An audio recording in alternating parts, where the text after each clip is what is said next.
ओम शांति। आज की अव्यक्त मुरली है, रिवाइज कोर्स है 20-2-88। अव्यक्त बाप दादा मधुबन। तन मन की थकावट मिटाने का साधन शक्तिशाली याद। क्योंकि तन थक जाए या मन थक जाए तो उस समय हम परमात्मा की याद में जब बैठते हैं तो हमारी सारी थकावट दूर हो जाती है।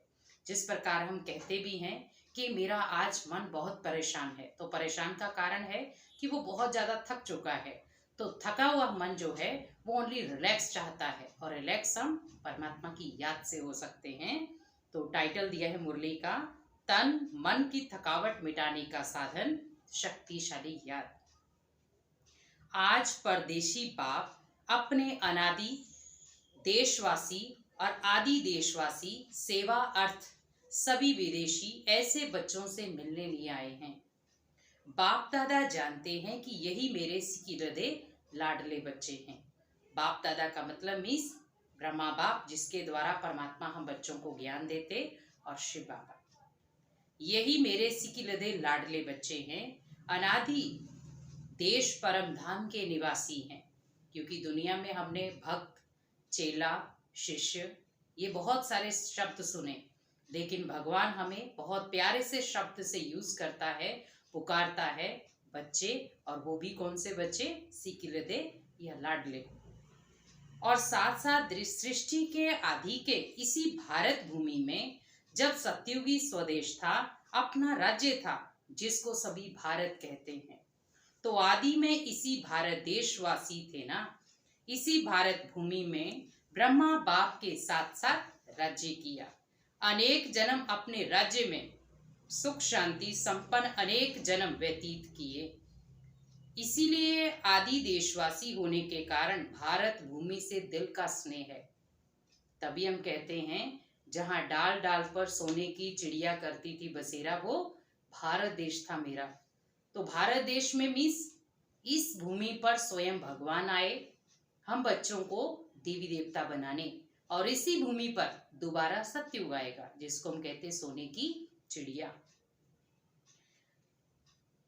तो आगे भगवान ने कहा, चाहे कितना भी अभी अंत में भारत गरीब व धूल मिट्टी वाला बन गया है, फिर भी अपना देश तो अपना ही होता है ना।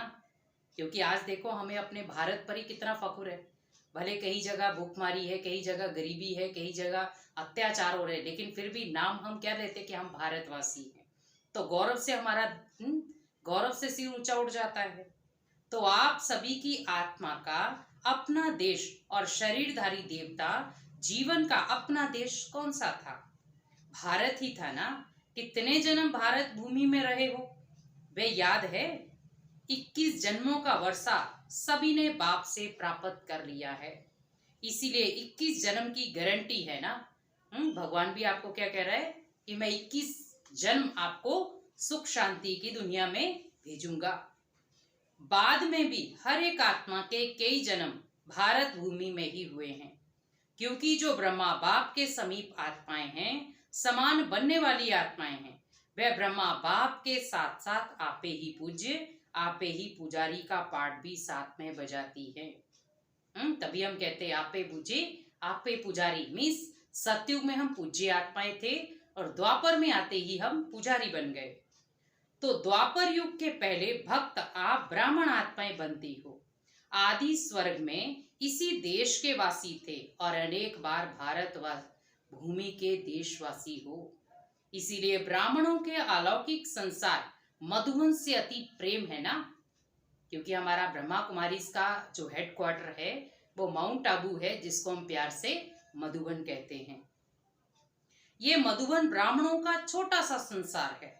तो ये संसार बहुत अच्छा लगता है ना।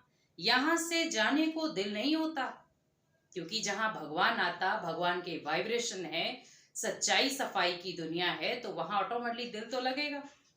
अगर अभी अभी ऑर्डर कर लें कि मधुबन निवासी बन जाओ, तो खुश होंगे ना। वह ये संकल्प आएगा, सेवा कौन करेगा?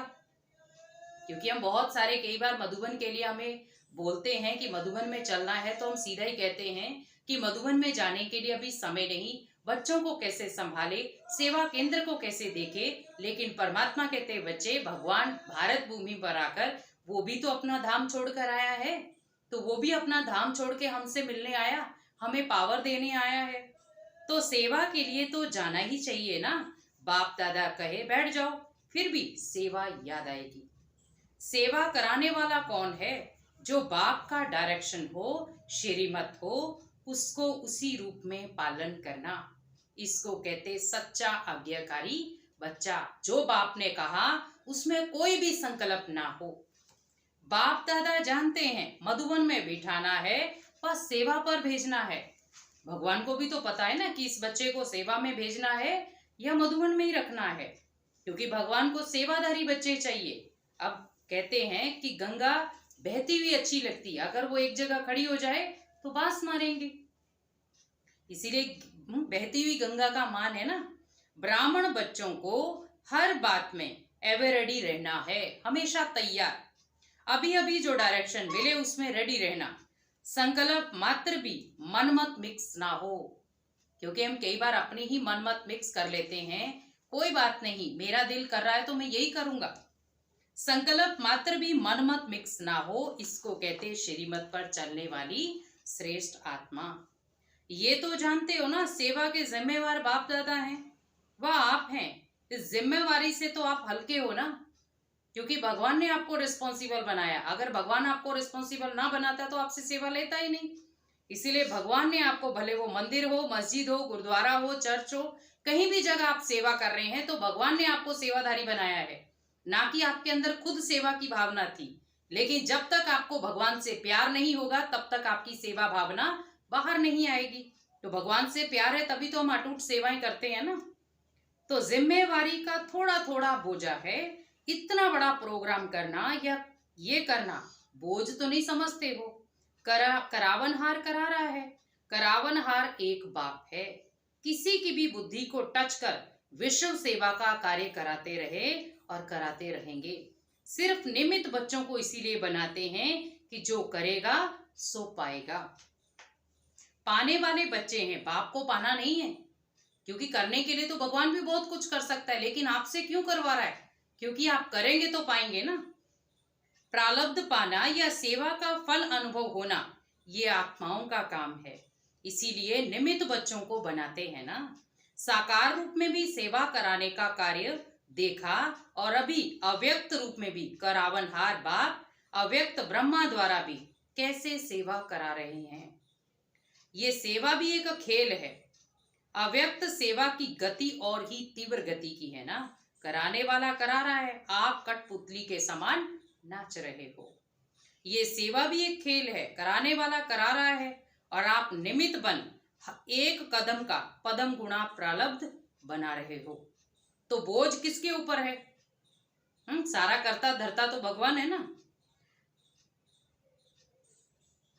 तो कराने वाले पर या करने वाले पर, बाप तो जानते हैं ये भी बोझ नहीं है। आप बोझ कहते हो तो बाप भी बोझ शब्द कहते हैं। बाप के लिए तो सब हुआ ही पड़ा है, सिर्फ जैसे लकीर खींची जाती है। लकीर खींचना बड़ी बात है, बड़ी बात लगती है क्या? तो ऐसे बाप दादा सेवा कराते हैं।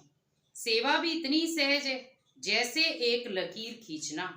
रिपीट कर रहे हैं, निमित्त खेल कर रहे हैं, क्योंकि भगवान ने जिन आत्माओं को निमित्त बना रखा है तो ओनली वो सेवा अर्थ है। जैसे माया का विघन खेल है तो सेवा भी मेहनत नहीं लेकिन खेल है। ऐसे समझने से सेवा में सदा रिफ्रेशमेंट अनुभव होगी ना।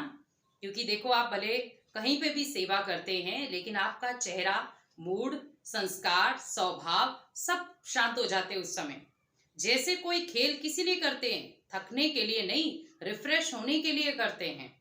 चाहे कितना भी बड़ा कार्य हो, लेकिन ऐसा अनुभव करेंगे जैसे खेल करने से रिफ्रेश हो जाते हैं।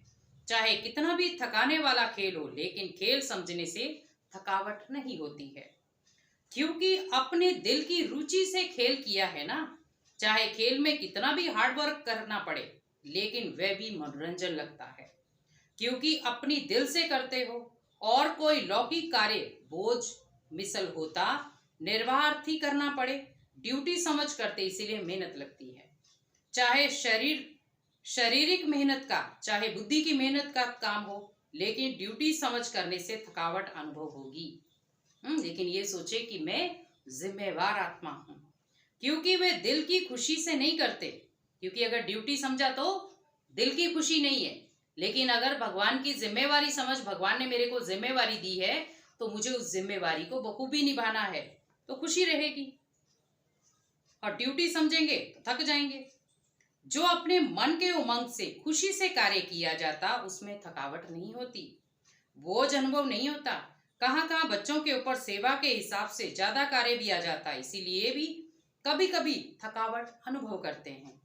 बाप दादा देखते हैं कि कई बच्चे अथक बन सेवा करने के उमंग उत्साह में भी रहते हैं। शरीर भले उनका साथ ना दे, लेकिन फिर भी सेवा में इतनी उछल है, इतनी सेवा में उमंग उत्साह है कि वो शरीर को भी नहीं देखते, फिर भी हिम्मत रख आगे बढ़ रहे हैं, तो वहां भगवान भी साथी बन जाता है उनका।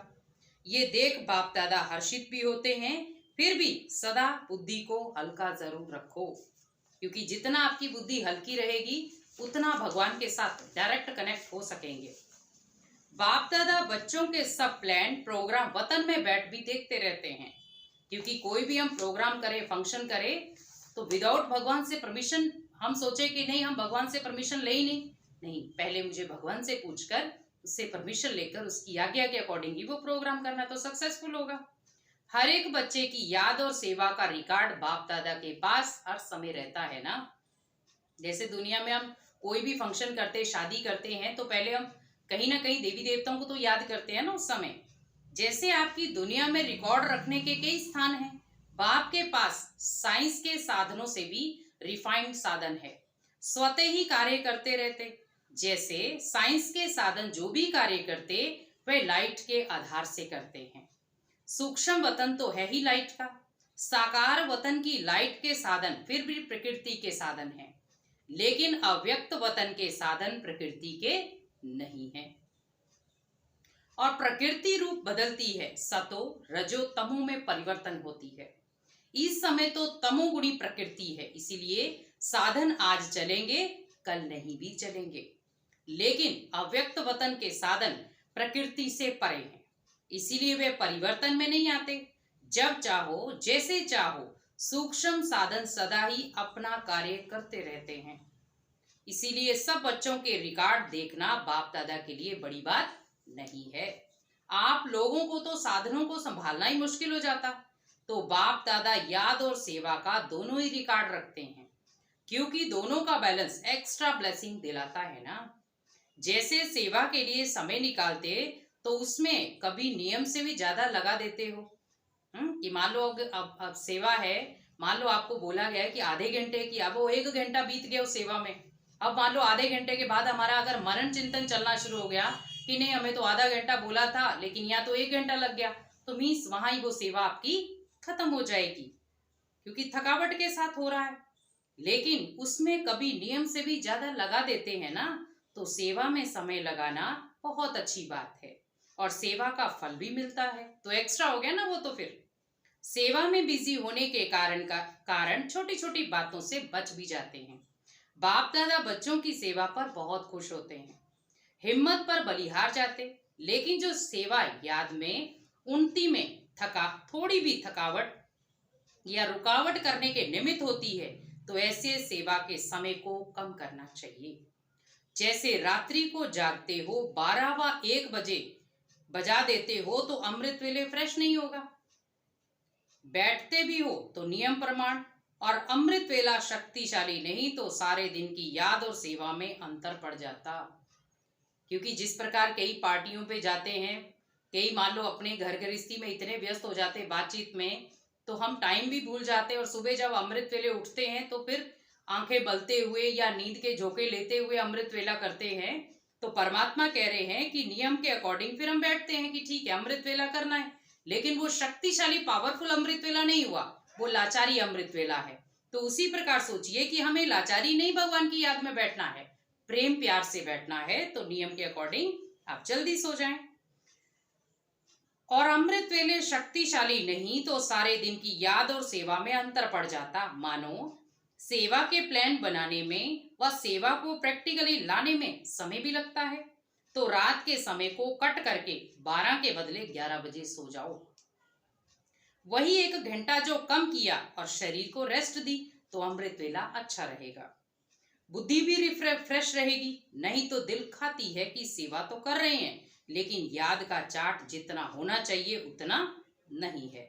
जो संकल्प दिल में व मन में बार बार आता कि ये ऐसा होना चाहिए लेकिन हो नहीं रहा, तो उस संकल्प के कारण बुद्धि भी फ्रेश नहीं होती।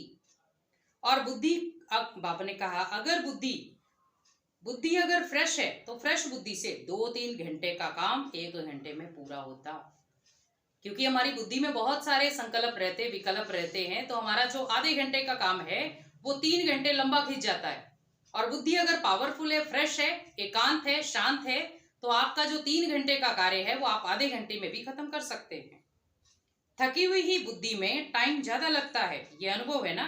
और जितनी फ्रेश बुद्धि रहती, शरीर के हिसाब से भी फ्रेश और आत्मा उन्नति के रूप में भी फ्रेश, तो डबल ताजगी रहती, तो 1 घंटे का कार्य आधे घंटे में कर लेंगे। इसीलिए सदैव अपनी दिनचर्या में फ्रेश बुद्धि रहने का अटेंशन रखो।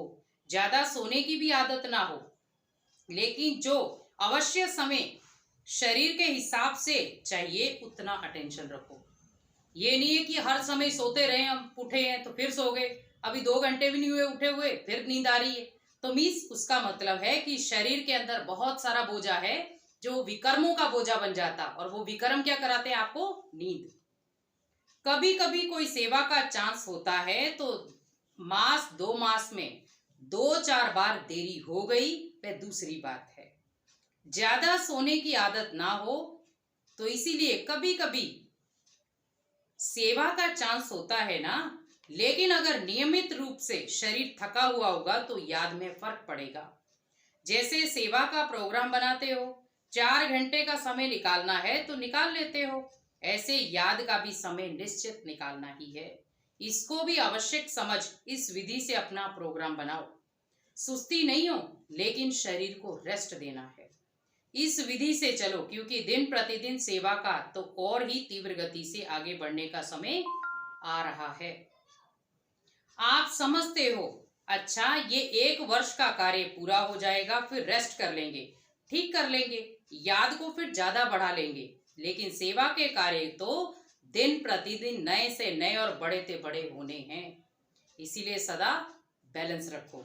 अमृत वेला फ्रेश हो, फिर वही काम सारे दिन में समय प्रमाण करो, तो बाप की ब्लेसिंग भी एक्स्ट्रा मिलेगी और बुद्धि भी फ्रेश होने के कारण बहुत ज्यादा और सफलता पूर्वक कार्य कर सकेंगे। समझा?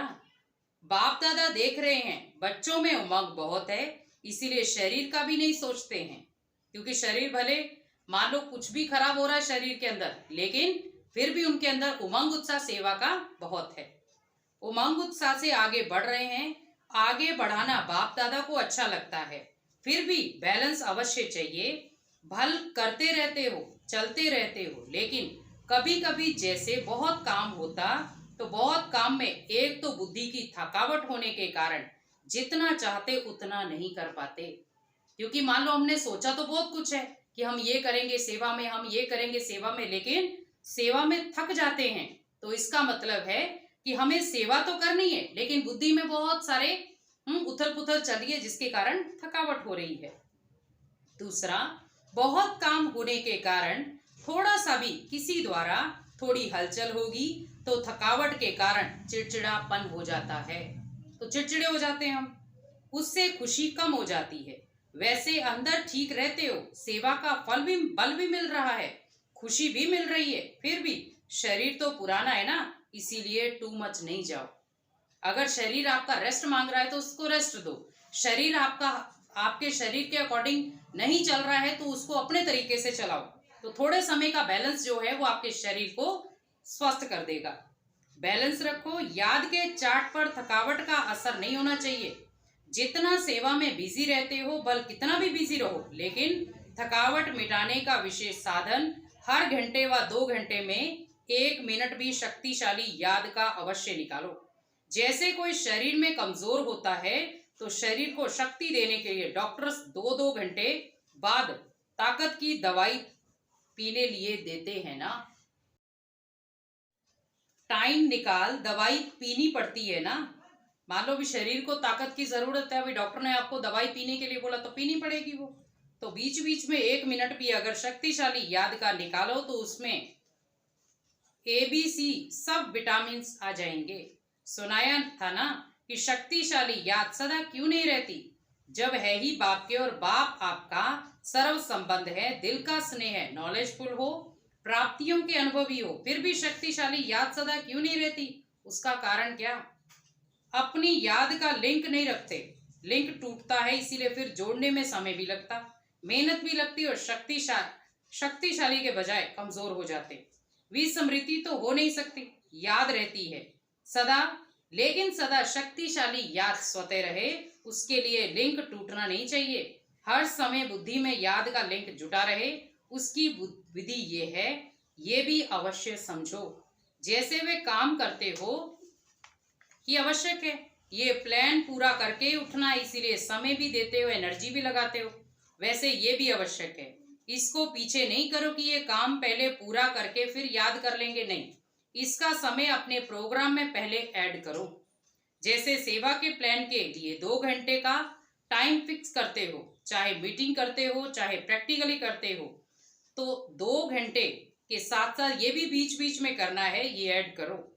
जो 1 घंटे में प्लान बनाएंगे वे आधा घंटे में हो जाएगा, करके देखो, आप पे ही फ्रेशनेस से 2 बजे आंख खुल जाएगी, ये दूसरी बात है। लेकिन कार्य के कारण जागना पड़ता तो उसका प्रभाव शरीर पर आता है, इसीलिए बैलेंस के ऊपर सदा अटेंशन रखो। बाप दादा तो बच्चों को इतना बिजी देख यही सोचते कि इन्हों के माथे की मालिश होनी चाहिए, लेकिन समय निकालते हो तो वतन में बाप दादा मालिश भी कर देंगे, वह भी अलौकिक होंगे। क्योंकि मीन्स थकावट कहाँ होती है? जब थकावट होती है तो माथे को ही बांधते हैं, तो इसीलिए। लेकिन परमात्मा क्या कह रहे हैं कि बच्चे थकावट आपको हो रही है तो भगवान आपको बहुत सारे प्यार की पुचकार से आपकी थकावट को दूर करेगा। तो पुचकार का मीन्स लाड प्यार करने का अर्थ भगवान ने बताया मालिश। ऐसे लौकिक मालिश थोड़ी होगी, एकदम फ्रेश हो जाएंगे, 1 सेकंड भी शक्तिशाली याद तन और मन दोनों को फ्रेश कर देगी। बाप के वतन में आ जाओ, जो संकल्प करेंगे वह पूरा हो जाएगा, चाहे शरीर की थकावट हो, चाहे दिमाग की, चाहे स्थिति की थकावट हो, बाप तो आए हैं थकावट उतारने। आज डबल विदेशियों से पर्सनल रूढ़िहान कर रहे हैं, बहुत अच्छी सेवा की है और करते ही रहना है। सेवा बढ़ना ये ड्रामा अनुसार बना हुआ है, कितना भी आप सोचो अभी तो बहुत हो गया, लेकिन ड्रामा की भाभी बनी है, इसीलिए सेवा के प्लान निकलने ही है और आप सबको निमित्त बन करना ही है। क्योंकि सेवा पहले तो कम थी, लेकिन अभी लास्ट में भगवान की टू मच सेवा में आगे बढ़ना ही है। ये भावी कोई बदल नहीं सकता, बाप चाहे 1 वर्ष सेवा के रेस्ट दे देवे, नहीं बदल सकते। सेवा से फ्री हो बैठ सकेंगे, जैसे याद ब्राह्मण जीवन की खुराक है, ऐसे सेवा भी जीवन की खुराक है। क्योंकि अगर सेवा नहीं मिली तो खुराक भी नहीं है, बिना खुराक के कभी कोई रह नहीं सकता क्या? लेकिन बैलेंस जरूरी है, इतना भी ज्यादा नहीं करो कि बुद्धि पर बोझ हो, और इतना भी नहीं करो जो अलबेले हो जाओ, ना बोझ हो ना अलबेलापन हो, इसको कहते हैं बैलेंस। अच्छा, सदा याद और सेवा के बैलेंस द्वारा बाप की ब्लेसिंग के अधिकारी, सदा बाप के समान डबल लाइट रहने वाले, सदा निरंतर शक्तिशाली याद का लिंक जोड़ने वाले, सदा शरीर और आत्मा को रिफ्रेश रखने वाले, हर कर्म विधि पूर्वक करने वाले, सदा श्रेष्ठ सिद्धि प्राप्त करने वाले, ऐसे श्रेष्ठ समीप बच्चों को बाप दादा का याद प्यार और नमस्ते। रूहानी बाप की रूहानी बच्चों को नमस्ते, रूहानी बाप बच्चों की रूहानी बाप दादा को गुड मॉर्निंग, नमस्ते। तो आज का वरदान है, श्रेष्ठ तकदीर की स्मृति द्वारा अपने समर्थ स्वरूप में रहने वाले सूर्यवंशी पदवी के अधिकारी भव। क्योंकि आपकी तकदीर जगाने के लिए स्वयं भगवान धरा पर आया है, तो उस तकदीर को जगाने के लिए आपके अंदर समर्थ जरूर होना पड़ेगा। क्योंकि समर्थ संकल्प कहें या समर्थ कर्म कहें, जो अपनी श्रेष्ठ तकदीर को सदा स्मृति में रखते वह समर्थ स्वरूप में रहते, उन्हें सदा अपना अनादि असली स्वरूप स्मृति में रहता, कभी नकली फेस धारण नहीं करते हैं। क्योंकि जिसको हम कहते हैं दिखावटी फेस, कई बार माया नकली गुण और कार्य का स्वरूप बना देती किसको क्रोधी, किसको लोभी, किसी को दुखी, किसी को अशांत बना देती। लेकिन असली स्वरूप इन सब बातों से परे है, क्योंकि वो अपना ओरिजिनल स्वरूप याद रखेगा। जो बच्चे अपने असली स्वरूप में स्थित रहते वह सूर्यवंशी पदवी के अधिकारी बन जाते। क्योंकि आज देखो, हम देवी देवताओं को देखते हैं तो उसकी ओरिजिनल पर्सनैलिटी है, लेकिन हम डुप्लीकेट पर्सनैलिटी रखते हैं अपने। स्लोगन, सर्व पर रहम करने वाले बनो तो अहम और वहम समाप्त हो जाएगा। क्योंकि कहते हैं ना, शक और वहम का कोई इलाज नहीं। तो सर्व पर रहम करने वाले बनो तो अहम और वहम समाप्त